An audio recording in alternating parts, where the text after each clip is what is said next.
What is up, guys? It's your boy Rick Kakis, and yesterday something pretty massive for the Destiny franchise went down. The rumored Destiny mobile game, Destiny Rising, was kind of out of nowhere officially unveiled, and not just unveiled, this was a darn information dump. I mean, we got a brand new trailer, an official website, gameplay, a dev diary. Heck, you can sign up for the closed alpha right now, and it starts November 1st. This game is coming, and it's coming fast. So, we're going to be talking about what the heck it actually entails, and probably the most surprising part, which was the community reaction. And so, let's get started.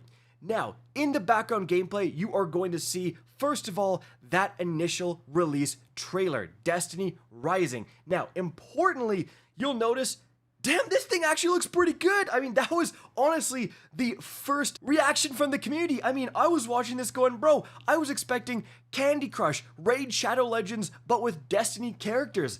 This looks like an actual game. It's a first-person shooter, but it's a mobile game. Now, that is quite impressive. However, I will say, and again, we're talking about initial reactions and impressions, that absolutely was something that was shared all over the place. However, even though it does say in the trailer that this is early pre-alpha mobile in-game capture, it might be mobile in-game capture with the settings turned to absolute banana sandwiches max, because if you actually look in the dev diary, I'm going to kind of skip ahead a little bit here, you can see much more like realistic gameplay of what this will probably look like, and it's definitely like toned down compared to that initial trailer. But again, right off the bat, the initial impression, just looks-wise, was that this looks quite good for a mobile game. And again, I honestly just share that opinion. It looks pretty sick. However, one of the biggest complaints going into this release, ever since the Destiny mobile game rumor started, was that this is a horrible idea for Bungie, the studio. In a time when the entire community almost is begging for more content, begging for a Destiny 3, you're gonna make a mobile game. You have a loyal audience of PC players and console players, and they do not necessarily vibe over with a mobile game. Like, what are you guys doing spending your resources on Destiny Rising?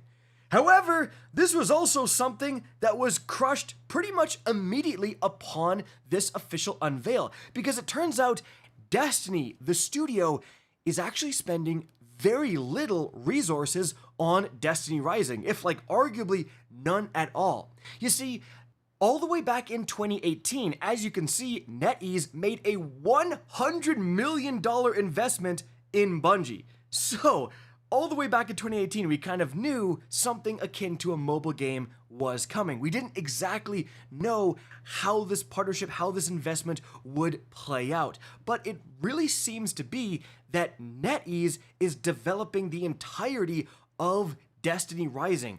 Bungie essentially licensed the world, characters, concepts, and stuff like that. They licensed the possibility for NetEase to make a Destiny-themed game, but they really seem to have very little involvement. And super importantly, it really seems like Bungie is spending very little of their own resources in Destiny Rising. So again, if this went from, oh my goodness, Bungie is making a mobile game, all the way to, oh my goodness, Bungie got $100 million for NetEase to go and make a mobile game. Like, that sounds like a pretty good deal to me. If someone comes along and says, hey Rick, we're gonna make a game about you, do you want $100 million? I'd say, go ahead. You know what I'm saying?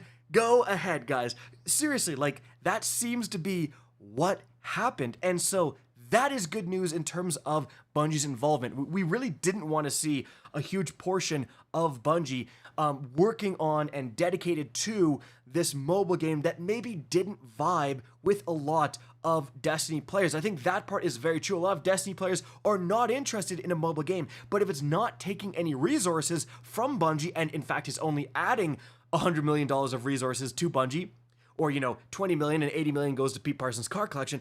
Aside from that, guys, like, overall, I think that breakdown is actually pretty good. This isn't the cataclysmic Bungie mobile game that we thought it would be. It is NetEase taking the helm.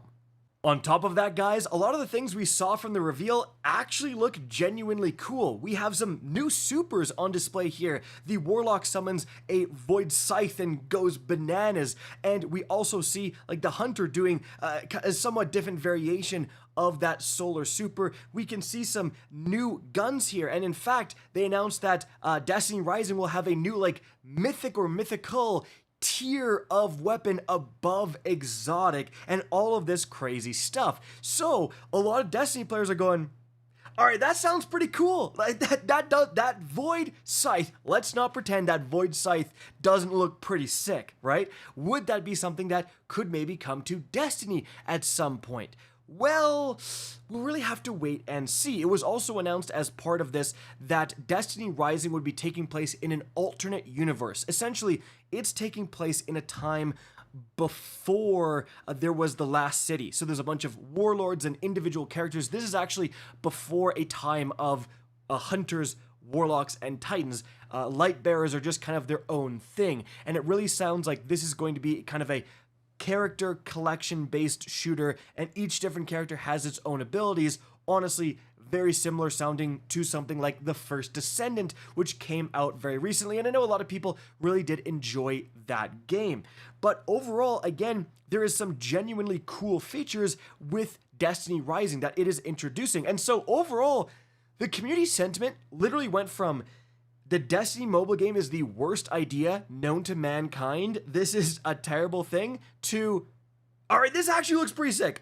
This actually looks pretty cool, and personally, I'm kind of excited to play it when I'm on the toilet taking a break from Destiny 2. I mean, seriously, it seems like almost a no-lose situation for the Destiny franchise. Another studio is putting all the resources in, they're making this game, it doesn't impact Destiny 2 lore-wise or any other way in terms of Destiny 2 and hopefully Destiny 3's future development. It just seems like, hey, if you are interested in this kind of mobile game, you can go check out Destiny Rising. Now, of course, there is a little bit of a potential downside, and that is if Destiny Rising is trash and it just overall hurts the Destiny franchise, the Destiny name. And for that, we will really have to wait and see. I signed up for the closed alpha. Obviously, I'm gonna try to play it and share with you guys what I thought of my experience. But overall, the things I'm worried about are, number one, it's a first-person shooter. And even though that's actually kind of cool that we are seeing the Destiny mobile game also be a shooter, so like if you're a fan of shooters, obviously you're playing Destiny 2, you more easily transition into Destiny Rising. But shooters are notoriously hard to control on mobile when you just have a big touchscreen. So you can get, little adapters that plug onto your phone and you have joysticks and so on. That may make the experience a lot better, but that's the number one thing I'm worried about. Is like, is this just gonna control like trash on mobile?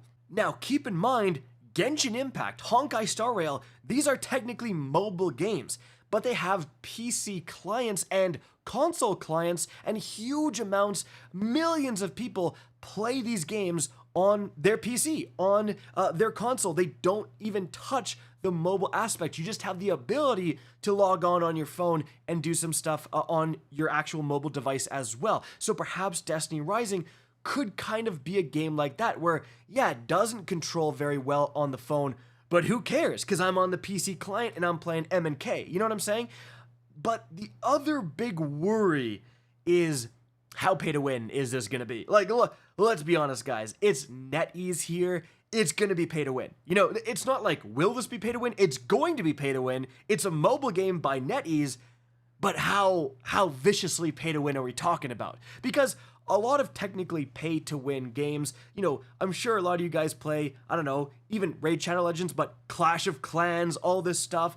Mobile games are inherently pay-to-win. That's just their base model. It's kind of disappointing. They almost all are. At least all the successful ones are, but now I'm saying that, I'm like, oh, of course they're successful. If they're pay-to-win, they're making an insane amount of money. But that's not the point. My point is that you can still have fun in a technically pay-to-win mobile game. And again, I'm sure a lot of you guys watching play one of those games. Maybe you are a low spender. Maybe you don't spend anything, right? Like, there's a lot of people who play pay-to-win mobile games. They spend literally nothing. They're free to play, and they enjoy the challenge of being free to play. They enjoy the grind, and there's entire, like, YouTube channels dedicated to free-to-play, Raid Shadow Legends accounts or free-to-play, etc. Name the mobile game free-to-play accounts, and people who are also free-to-play watch these YouTube channels, watch these accounts, and it's a very interesting and sometimes engaging experience. So again, it really depends on the degree of the pay-to-win, how much these paid aspects impact every single part of the game. They say there's going to be full-fledged strikes and even raids in Destiny Rising. If you're able to just hop on casually and still experience that stuff as a free-to-play player, that's pretty darn sick. And let's not act like, even though technically Destiny 2 is a free-to-play game, most of us are spending $100 a year on DLC anyways, right? So it's not like Destiny 2 has a legacy of being free-to-play friendly. It frankly has the opposite. All of this to say, Destiny Rising just looks quite interesting. It honestly might be pay-to-win garbage. In fact, there's an actual pretty high % chance that it is pay-to-win garbage. But there's also a chance it's not. And overall, just the community reaction has been, oh, again, this looks actually pretty cool. There's definitely some innovation going on in Destiny Rising. There's some things that Destiny players are looking at this and saying, that'd be cool in Destiny 2. Perhaps if NetEase is willing to innovate, willing to come up with new abilities and stuff like that, if it plays well in Destiny Rising, we could see Bungie take inspiration with that and add those types of weapons, abilities, etc. into actual Destiny 2. This may just be a net benefit for the franchise, bringing a bunch of new players who weren't interested in Destiny 2 into the Destiny universe, and maybe if they enjoy Destiny Rising, they onboard into Destiny 2. I'm sure overall what I'm saying is the exact things Bungie was hoping for when they got this initial investment. So overall, just a really interesting day, just a really interesting thing happening for the franchise. I've said this before in the video, but I'm going to say it again, I can't conclusively say this is a good or bad thing until I get my hands on, until we really see the full release of Destiny Rising. But overall, it's definitely given me a bit more hope than was in my heart when it was firstly just the rumors that it was Bungie's mobile game. So overall, guys, what did you think of Destiny Rising? Let me know in the comment section down below. Guys, that is going to be it for the video. Hope you enjoyed and found this informative. If you did, please remember to help me out by simply rating and especially sharing this video. If you guys want to see more Destiny 2 content or Destiny Rising content, let me know in the comment section and make sure to subscribe. If you want to get in touch with me and keep up to date with the latest channel activity, the best way is to follow me on Twitter at RickCacus. That is linked in the description down below. Again, I hope you enjoyed the video, and as always, have a good day.